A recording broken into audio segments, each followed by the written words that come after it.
उत्तर प्रदेश में रहने वालों और यहाँ घर बनाने वालों के लिए एक बड़ी खबर आई है। दरअसल Uttar Pradesh building construction bylaws में बड़ा बदलाव हुआ है। अब आपको 1000 स्क्वायर फीट के प्लॉट पर घर बनाने के लिए नक्शा पास कराने की जरूरत नहीं पड़ेगी। ये सबसे बड़ा बदलाव है इस नए नियम में।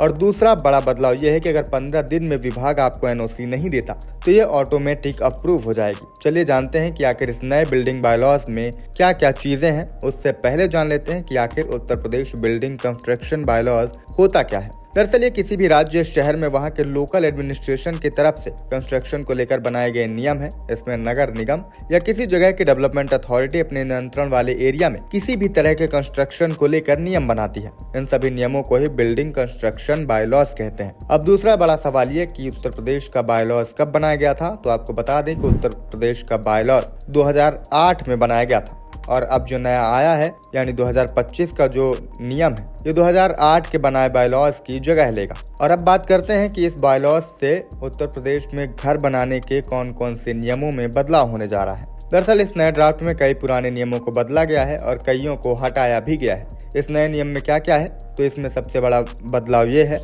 कि 1000 वर्ग फीट तक के रेसिडेंशियल प्लॉट पर कंस्ट्रक्शन के लिए मालिक को किसी भी विभाग से नक्शा पास कराने या किसी अन्य परमिशन की जरूरत नहीं होगी। उस जमीन के रजिस्ट्रेशन को ही निर्माण की अनुमति मानी जाएगी। कॉमर्शियल बिल्डिंग में ये छूट 300 वर्ग फीट तक की जमीन के लिए है। दूसरा बड़ा बदलाव ये है कि इस तरह की किसी भी रेसिडेंशियल और कॉमर्शियल बिल्डिंग के रिकंस्ट्रक्शन और रिनोवेशन के लिए भी अब अलग से परमिशन की जरूरत नहीं होगी। बात करें तीसरे बदलाव की, तो इसमें यह कहा गया है कि रेसिडेंशियल बिल्डिंग के 25% एरिया को होम स्टे, नर्सरी, फ्रेश या किसी तरह के ऑफिस के रूप में इस्तेमाल करने के लिए भी अब अलग से परमिशन लेने की जरूरत नहीं पड़ेगी। इससे पहले जो नियम था उसमें आपको इन सब कामों के लिए अलग से परमिशन लेना जरूरी था। बात करें अगले बड़े बदलाव की, तो इसमें 5000 वर्ग फीट के रेसिडेंशियल और 2000 वर्ग फीट तक की कॉमर्शियल बिल्डिंग के लिए ऑनलाइन नक्शा पास कराया जा सकेगा, जबकि पहले आपको इस तरह की किसी भी जमीन पर कंस्ट्रक्शन के लिए नक्शा पास कराना जरूरी था। अगला जो नियम है वो कहता है कि 45 मीटर चौड़ी सड़क हो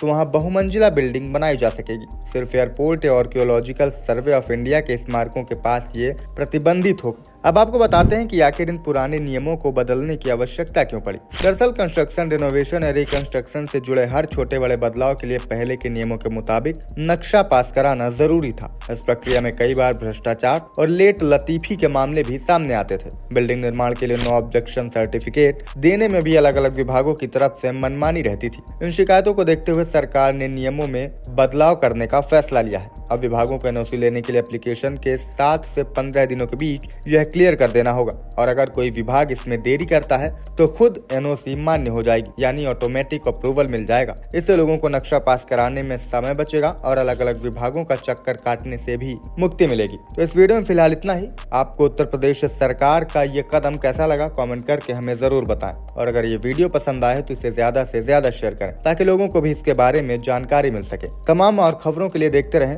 IB 74 UP UK।